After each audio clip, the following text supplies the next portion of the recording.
Bangladesh yore, ozai mo sama ozai jenta, kenare am nungare. Hey ma'am, ngasi Manipur gi iche amaga su unare. Iche na korok bada ine ju khang baje na ta dikha ngam ya ba iche ko na ba yam ngare. Iche gi mami sem ta hai ba. Romila Naure. Hey yang ningon chakau ba program gi lak panya ba. Patriotic Writers Forum Manipur na ko organize nam nei adu gi thu da gi lak sa. Kira selfie kira. Ibung na kes na uram ga तो अकोई के YouTuber इसन भी selfie Bangladesh की कोई उन्हें पंजारे उसे से पे लेडी से Ben Sultan Maman. कोई हयंग निगोन चको बा पंखो का दौरे बांग्लादेश था कोई निगोन सानी अदर पिबा सनियांग खे निगोन पिबा पुन्न सामनी यांग खे honourable minister sir Leishangthem Susindro अदो ऑनरेबल एमपी राज्यसभा सर इनिटोलिसिया मसना जावा जों पे म्याम गाय रिबानी अदो कोई लाइव पंखो कोई ट्राइम पानी अदो कोई निथौ अदो का मिनिस्टर गना मिय निपान मापन की पंखो लापनी पुन्न हयंग से कोई पंखो का दौरे तना म्याम यिंग बिरिबा पुन्न म कोई एक्टर्स फोरम मणिपुर अदो का मणिपुरी कल्चरल कॉम्प्लेक्स बांग्लादेश लोइने ना मणिपुरी यूथ फोरम बांग्लादेश के माइके दिगी फोरम सिगी दम या फोरम निजरी पुनम Ai di pro ga to ro. आई ये तेले से सबिता मंगजा पेट्रोटिक राइटर्स फोरम मणिपुर के वाइस प्रेसिडेंट है से लोइने रे Ai gi su YouTube channel am ga beje bane kita mo kong kham hai na. Adai da dum to gi daga mayam dum apai Bangladesh ta lai bi be se no sa sing mayam to pau to phang na se subscribe to gi ro. Ma'am subscribe to video ne ki channel se aduga video ma'am se yang biro. Ta matang gi dum update to ge dum phamina se Bangladesh jo koi pau lok je ge aduga Manipur gi se dum pau to phang to gi ya ba. Ade ne ne je cultural complex ta chalani ya ba hote se. Hoi akoi ne sa to ri. Na tak ni ngai gi jaran khanjari ba. Min hoi lak ko to me se lak ko. Okay, unana chaladi yam nungai ne. Hoi. Hello. Hello iche. Iche ki ming cha ta hai bio ba. Dr. Confusion Mola Devi adangna bagi tharakpa bagi kuthap lerang do adudu aina phajana photo loina mo lokselle aduduga aina kuthap lerang sibi Bangladesh ningon sing aina sereng phajaba ma sereng anum I kuthap lerang gi maramda nangna tharakpa de kuthap lerang gi short ching to aina phajana loksellaga aina emoi gi dadi kudo lengge ne haibado nangi blog si badagi aina difference kundoga kuthap ani dugi difference to Bangladesh ki mai ningon chi moi taraga su kundo lerang na musi sakhi oidaba aduga mai dei singina kundo no ani jigi lerang ani gi difference to mafam ani se masi se aina criticize auraga aina saireng si aduga aina pagi topic ama oina naina bagi ai adu sayeng duna kamai na phangani saireng se ai hala saireng gi like se ai phongdri adubu saireng se like se phongdri da saireng do ina tharo hai da di Manipur gi ai adu tharaki nangi blog ta hoi je inbox ta dum nok ko biro di inbox wari thanar se okay je ka ya ba ya nungai re hoi kuda su koiro ai gi ipuroi bana Manipur University da assistant professor oina laibani Dr. Nauram Saratomba aina Manipur Gomengi makada laiba college gi CI college ki sepura assistant professor oina Manipur department da Manipur Gomengi makada assistant professor oina college oina laibi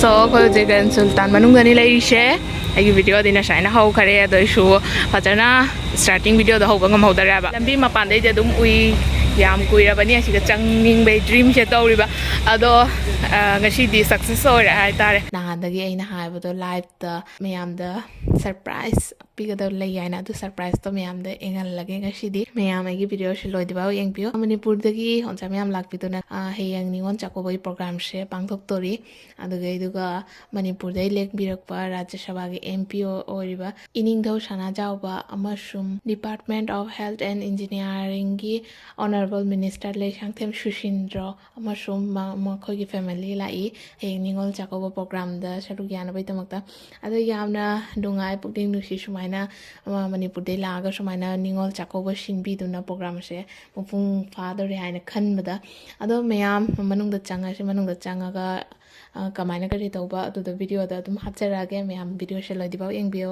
ꯉꯁꯤꯒꯤ ꯚꯤꯗꯤꯑꯣꯁꯤꯗꯤ ꯈꯇꯪ late ꯑꯣꯏꯕ ꯌꯥꯏ ꯑꯗꯣ ꯂꯥꯏꯚꯇꯗꯤ ꯃꯌꯥꯝꯗꯤ ꯑꯗꯨꯝ ꯎꯖꯔꯝꯃꯅꯤ ꯑꯗꯣ ꯂꯥꯏꯚꯇꯗꯤ ꯑꯗꯨꯝ ꯎꯔꯅꯤ ꯑꯗꯣ ꯈꯇꯪꯁꯨ ꯏꯪꯉꯦ ꯍꯥꯏꯇꯥꯔꯦ ꯑꯗꯨꯅ ꯑꯩꯅ ꯋꯥ ꯉꯥꯡꯕꯁꯦ ꯈꯇꯪꯗꯤ ꯅꯤꯛꯑꯦ ꯑꯗꯣ ꯁꯤꯗꯩꯁꯤꯗ ꯂꯩꯔꯦ ꯃꯌꯥꯝ ꯁꯤꯗꯩꯁꯤꯗ ꯂꯩꯔꯦ ꯑꯗꯨꯃꯁꯨ ꯌꯧꯔꯅꯤ ꯑꯗꯣ ꯌꯧꯔꯒ ꯑꯣꯏꯅ ꯎꯅꯔꯁꯤ ꯋꯥꯎ ꯐꯖꯈ꯭ꯔꯦ ꯑꯗꯣ ꯑꯩꯈꯣꯏ ꯂꯣꯏꯅꯃꯛꯇꯤ ꯁꯤꯗꯩꯁꯤꯗ ꯔꯦꯗꯤ ꯑꯣꯏꯅ ꯂꯩꯔꯦ ꯃꯤꯅꯤꯁꯇꯔ ꯂꯥꯛꯄꯩꯗꯃꯛꯇ ꯑꯩꯈꯣꯏ ꯁꯤꯗ ꯂꯩꯔꯤ ꯃꯌꯥꯝꯁꯤꯅꯤ ꯁꯣ ꯋꯦꯜꯀꯝ ꯇꯧꯕꯩꯗꯃꯛꯇ ꯉꯥꯏꯖꯔꯤ ꯍꯧꯖꯤꯛ ꯐꯥꯎꯅ ꯀꯨꯏꯔꯕꯅꯤ ꯁꯤꯗ ꯆꯪꯅꯤꯡꯕꯩ ꯗ꯭ꯔꯤꯝꯗꯤ ꯑꯗꯨꯝ ꯂꯝꯕꯤꯗꯗꯤ ꯑꯗꯨꯝ ꯎꯔꯦ ꯍꯥꯏꯕ ꯃꯄꯥꯟꯗꯒꯤ ꯑꯗꯣ ꯃꯄꯥꯟꯗꯒꯤ ꯎꯕ ꯇꯥꯔꯁꯨ ꯃꯅꯨꯡꯗ ꯍꯦꯛꯇ ꯆꯪꯕ ꯍꯥꯏꯗꯣ ꯉꯝꯗꯕ ꯑꯗꯣ ꯉꯁꯤꯗꯒꯤ ꯗ꯭रीꯝꯗꯣ ꯁꯛꯁꯦꯁ ꯑꯣꯏꯔꯦ ꯍꯥꯏꯇꯥꯔꯦ ꯑꯗꯣ ꯃꯅꯨꯡꯗꯁꯨ ꯆꯪꯕ ꯉꯝꯃꯦ ꯑꯗꯨꯒ ꯑꯩꯗꯤ ꯅꯤꯉꯣꯜ ꯆꯥꯛꯀꯧꯕꯩꯗꯃꯛꯇ ꯁꯨꯃꯥꯏꯅ ꯄ꯭ꯔꯣꯒ꯭ꯔꯥꯝ ꯑꯅꯧꯕ ꯑꯃ ꯁꯤꯜꯂꯒ ꯁꯨꯃꯥꯏꯅ ꯑꯣꯖꯥ ꯂꯩꯁꯥꯡꯊꯦꯝ ꯁꯨꯁꯤꯟꯗ꯭ꯔꯣ ꯃꯩꯇꯩ ꯑꯣꯖꯥ ꯍꯣꯏꯒ ꯎꯅꯕꯁꯨ ꯌꯥꯝ ꯅꯨꯡꯉꯥꯏꯅꯤ ꯑꯗꯣ ꯍꯌꯦꯡ ꯄ꯭ꯔꯣꯒ꯭ꯔꯥꯝꯁꯨ ꯌꯥꯝ ꯅꯨꯡꯉꯥꯏꯅꯤ ꯑꯗꯣ ꯂꯥꯏꯚꯇꯗꯤ ꯑꯗꯨꯝ ꯌꯦꯡꯅꯕ ꯌꯥꯎꯔꯅꯤ ꯑꯗꯣ ꯉꯁꯤꯗꯤ ꯅꯤꯉꯣꯜ ꯆꯥꯛꯀꯧꯕꯒꯤ ꯃꯃꯥꯡꯒꯤ ꯅꯨꯃꯤꯠꯅꯤ ꯑꯗꯣ ꯑꯣꯖꯥ ꯍꯣꯏ ꯂꯥꯛꯇꯨꯅ ꯉꯁꯤ ꯁꯤꯗ ꯔꯦꯁ ꯇꯧꯔꯅꯤ ꯑꯁꯤ ꯍꯣꯇꯦꯜꯁꯤꯗ ꯒ꯭ꯔꯦꯟ ꯁꯨꯜꯇꯥꯟꯁꯤꯗ ꯑꯣꯖꯥ ꯂꯩꯁꯥꯡꯊꯦꯝ ꯁꯨꯁꯤꯟꯗ꯭ꯔ ꯃꯩꯇꯩ ꯑꯣꯏꯗꯤ ꯑꯣꯖꯥ ꯍꯣꯏꯗꯤ ꯂꯥꯛꯇ꯭ꯔꯤ ꯑꯗꯣ ꯄꯦꯇ꯭ꯔꯤꯌꯣꯇꯤꯛ ꯔꯥꯏꯇꯔꯁ ꯐꯣꯔꯝꯒꯤ ꯃꯥꯏꯀꯩꯗꯒꯤꯗꯤ ꯑꯣꯖꯥ ꯃꯌꯥꯝꯗꯤ ꯂꯥꯛꯄꯤꯔꯦ ꯂꯥꯛꯑꯦ ꯑꯩꯕꯣ ꯑꯩꯈꯣꯏ ꯉꯥꯏꯕꯗ ꯀꯔꯤ ꯍꯥꯏꯅꯤ ꯑꯩꯈꯣꯏ ꯉꯥꯏꯕꯗ ꯋꯥꯁꯨ ꯋꯥꯕ ꯅꯠꯇꯦ ꯑꯦꯛꯁꯥꯏꯇꯦꯠꯅꯦ ꯑꯩꯈꯣꯏ ꯐꯖꯅ ꯈꯪꯉꯕ ꯈꯔ ꯆꯥꯡ ꯂꯥꯛꯑꯗꯤ ꯐꯅꯤ ꯂꯥꯛꯑꯗ ꯑꯩꯅ ꯑꯗꯨꯝ ꯉꯥꯏꯂꯦ ꯒꯥꯔꯤ ꯑꯃ ꯂꯥꯛꯄꯒ ꯑꯗꯨꯝ ꯂꯥꯛꯑꯗ ꯑꯣꯏꯔꯝꯒꯅꯤ ꯒꯥꯔꯤ ꯑꯃ ꯂꯥꯛꯄꯒ ꯍꯦꯛꯇ ꯑꯣꯏꯔꯝꯒꯗ꯭ꯔꯥ ꯍꯥꯏꯅ ꯍꯦꯛꯇ ꯈꯟꯕ ꯍꯥꯏꯇꯥꯔꯦ ꯑꯗꯣ ꯂꯥꯛꯇ꯭ꯔꯤ ꯁꯤꯒꯩꯅꯤ ꯆꯪꯉꯛꯇꯣꯏꯁꯦ ꯈꯇꯪ ꯋꯥꯠꯂꯤ ꯃꯌꯥꯝ ꯂꯣꯏ ꯉꯥꯏꯅꯔꯤ ꯁꯤꯒꯩꯁꯤꯗ ꯖꯌꯥ ꯂꯩꯔꯦ ꯑꯗꯨꯒ ꯁꯤꯒꯩꯁꯤꯗ ꯁꯨꯆꯤ ꯂꯩꯔꯦ ꯍꯥꯏ ꯑꯩꯈꯣꯏꯒꯤ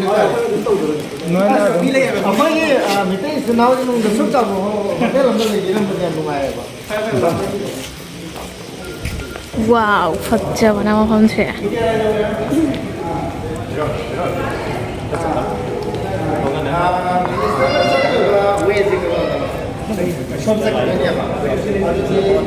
ꯁꯤꯗꯩꯅꯦ ꯑꯩꯈꯣꯏꯅ ꯆꯪꯉꯤꯁꯦ ꯁꯣ ꯃꯅꯨꯡꯗ ꯑꯣꯏꯅ ꯔꯤꯁꯤꯞ ꯇꯧꯕꯩ ꯑꯣꯏꯅ ꯍꯥꯏꯔꯦꯕ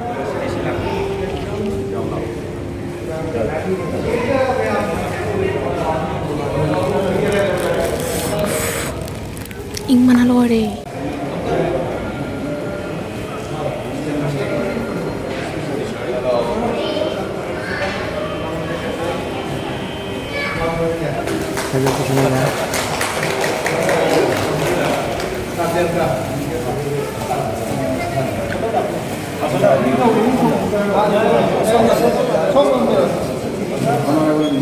Bangladesh Maitei ikai khumnaba amashung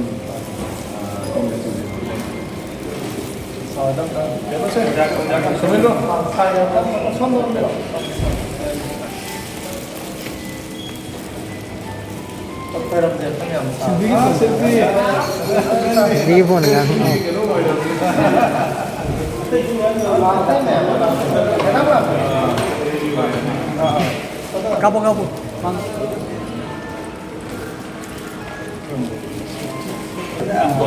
Dr. Chauha.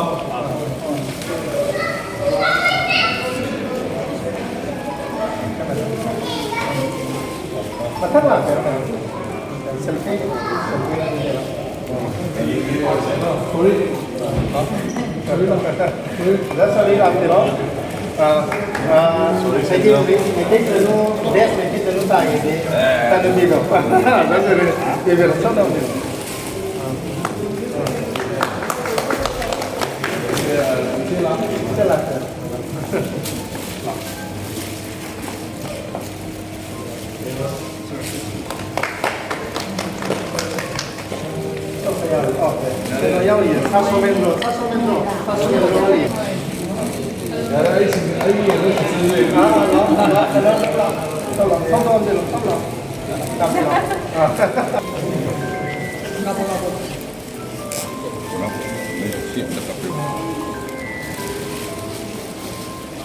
ꯍꯧꯖꯤꯛ ꯃꯅꯨꯡꯗ ꯆꯪꯉꯒ ꯔꯦꯁ ꯇꯧꯔꯦ ꯍꯥꯏꯕ ꯑꯩꯅ ꯃꯥꯋꯥꯏꯗꯤ ꯃꯊꯛꯇ ꯀꯥꯈ꯭ꯔꯦ ꯑꯗꯣ ꯑꯣꯖꯥ ꯃꯌꯥꯝꯅ ꯁꯤꯗ ꯐꯝꯃꯤ ꯑꯗꯣ ꯉꯥꯏꯍꯥꯛ ꯂꯩꯔꯒ ꯑꯩꯈꯣꯏ ꯗꯤꯅꯔ ꯇꯧꯔꯅꯤ ꯁꯣ ꯃꯌꯥꯝ ꯑꯁꯤꯅꯤ ꯌꯥꯝꯅ ꯑꯦꯛꯁꯥꯏꯇꯦꯠ ꯑꯣꯏꯕ ꯍꯥꯏꯇꯥꯔꯦ ꯉꯁꯤꯒꯤ ꯅꯨꯃꯤꯠꯁꯤꯒꯤꯗꯃꯛꯇ ꯑꯗꯣ ꯍꯌꯦꯡꯅ ꯍꯦꯟꯅ ꯆꯥꯎꯅ ꯄ꯭ꯔꯣꯒ꯭ꯔꯥꯝ ꯇꯧꯗꯣꯔꯤꯕꯅꯤ ꯑꯗꯣ ꯑꯩꯈꯣꯏ ꯍꯧꯖꯤꯛ ꯏꯅꯝꯃꯣꯏ ꯉꯥꯏꯔꯤ ꯃꯈꯥꯗ ꯑꯩꯈꯣꯏ ꯃꯊꯛꯇ ꯆꯠꯂꯨꯔꯦ ꯑꯗꯣ ꯃꯊꯛꯇ ꯆꯠꯄꯩ ꯃꯈꯥꯗ ꯑꯃꯨꯛꯀ ꯂꯥꯛꯑꯦ ꯏꯅꯝꯃꯣꯏ ꯐ꯭ꯔꯦꯁ ꯑꯣꯏꯔꯒ ꯂꯥꯛꯑꯣ ꯍꯥꯏꯅ ꯑꯩꯈꯣꯏ ꯉꯥꯛꯇꯪ ꯃꯄꯥꯟꯗ ꯀꯣꯏꯔꯨꯁꯤ ꯍꯣꯜꯗꯒꯤ ꯊꯣꯛꯑꯒ ꯁꯣꯝꯗꯅ ꯃꯅꯤꯡ ꯁꯥꯏꯠ ꯑꯁꯤ ꯃꯅꯤꯡ ꯁꯥꯏꯠꯅꯤ ꯅꯠꯇ ꯑꯁꯤꯒ ꯉꯥꯜꯂꯦ ꯍꯥꯏꯗ ꯑꯣꯏꯔꯗꯤ ꯐꯣꯇꯣ ꯀꯥꯞꯄ ꯑꯇꯩꯁꯨ ꯐꯖꯅ ꯐꯖꯗ꯭ꯔꯥ ꯁꯤꯁꯦ ꯁꯤꯒ ꯐꯖꯕ ꯃꯐꯝ ꯑꯃꯒ ꯂꯩꯔꯦ ꯐꯖꯩ ꯑꯁꯦꯡꯕ 시계시에 리얼로가 있노? 나 거기가 빨리시 나티네 에이디 리얼가 말로래 호이 시계시에 그만네 리얼 보여주노 시다 라포이 팜비타 나티 아시아시다 아와타비 팜비시 레이리 아와타비시디 아시가시 빨랍니다 와우 그제 ngali ay do di phajaga da ba mambo sigane oi siga dulna ga leibudo karu saibo asidi ne kar ga ma kharom dai mi bana photo ka bakada ba so khoi siga mo nga ka na engurani lak pai lak to ma khoming je loina ko ne eng ba ba sigai sida ne swimming pool da chaluraga sigai sida kara ba ni ising chotla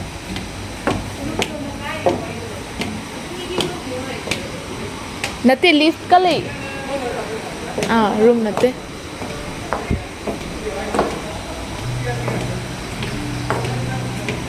फजैबो सोमदा चकचाफम लेरे swimming pool outdoor okay दुदिया खाय swimming pool दम कोई रशी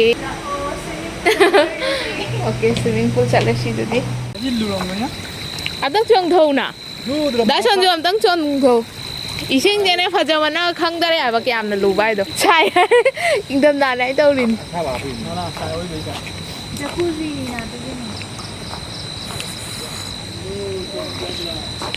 कोई बांग्लादेश लाग दे नमगा उनारे हाय इनमगी मिंग सियमता ꯑꯩꯒꯤ ꯃꯤꯡ ꯕꯦꯝꯕꯦꯝ ꯀꯧꯋꯦ लेशांग थेम बेबेम ओके अखोय जी दिना तौदोरे ꯑꯗꯨꯅ ꯆꯥꯃꯤꯟꯅꯒꯦꯅ ꯆꯪꯉꯦ ꯍꯣꯏ ꯁꯣ ꯁꯤꯗꯩꯁꯤꯗ ꯑꯩꯈꯣꯏ ꯗꯤꯅꯔ ꯇꯧꯗꯣꯏꯅꯦ ꯑꯩꯈꯣꯏ ꯂꯣꯏ ꯆꯪꯉꯦ ꯌꯥꯝ ꯆꯥꯎꯋꯦꯕ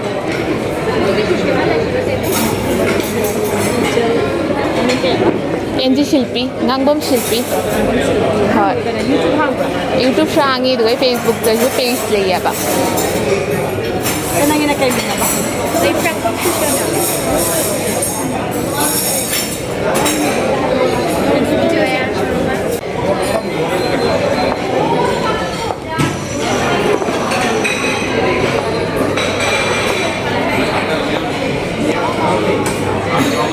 nan lo debo lo chaco dum chars hoi sauce na kai na jen fried rice cha deba bom ba cha le jen da okay ha po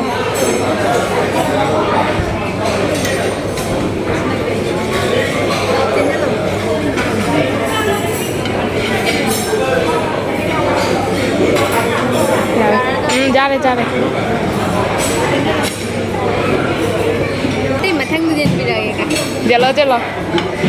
असी इलिशारो कहीं करी गाना खंगदे रौ माले इनिशानी अदुना कहीं कहाँ पास चलो रो हाँ तो हाँ tuna fish nih apa bro tuna fish apa bro apa चले रे आते जाने वाली चीने भामो नोई दिंगे Yare, iya sih nak. Ini siapa? Ini kan apa? Ini apa? Suci itu hap cara ni. Pakora. Asyik nak kali no. Siro. Garlic sauce. Okay ba? Lo ana test tau tong chang bai ma thong. Kanya mo taste. Hoi. Cha ba gyai ti ngak ta je ji da. Dai shi. Darga. Yes. Yare. Rồi sẽ gì đó là sauce lấy đấy, salad lấy đấy. Mấy salad lâu đấy bộ. Ai đi lo. Happy lâu chứ? Happy lâu chứ? Happy lâu. Ini salad item. Ini happy roll salad. Se. So, xin này làm sao đây sẽ selfie cái hay cái nó để khôi cái giàu rồi nè. giàu lắm to rồi nè.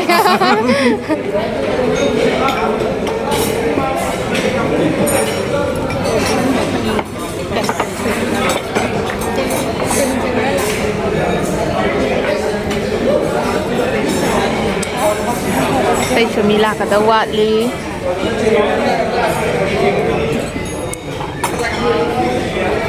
Chắc cha bà lôi rồi bà đi nào chứ. Sweet một cái là cha gai là tôi. So sina Oreo cake. Aduga sina chocolate cake.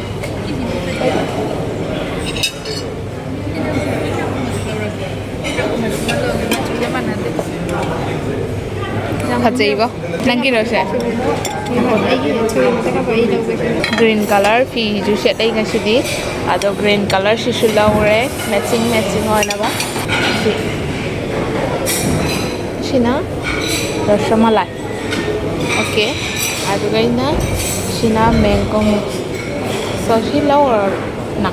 Đâu na yang game ta. Ako'y không đi được dengan siapa? Rong dulu makan sure. Lagi susu le. Rong dulu. Oi, ai na le. Chocolate jam. Đam đến. Pesto đôi ni lôi na.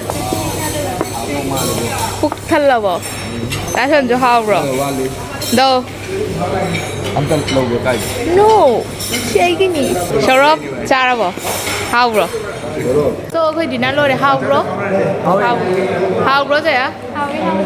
So khơi lôi đấy. Ado khơi bake tàu ra ni yum da ado hay ham cái ni con chắc có cái program đấy. Ado na khơi bake tàu ra ni. Ado asyik asyik video lo sila mem. Kata na like comment and share to baka bili no. Asyik ay na bye. Bye taro. Good night. Hana na, itu sih sana pilih kita selfie na pilih je.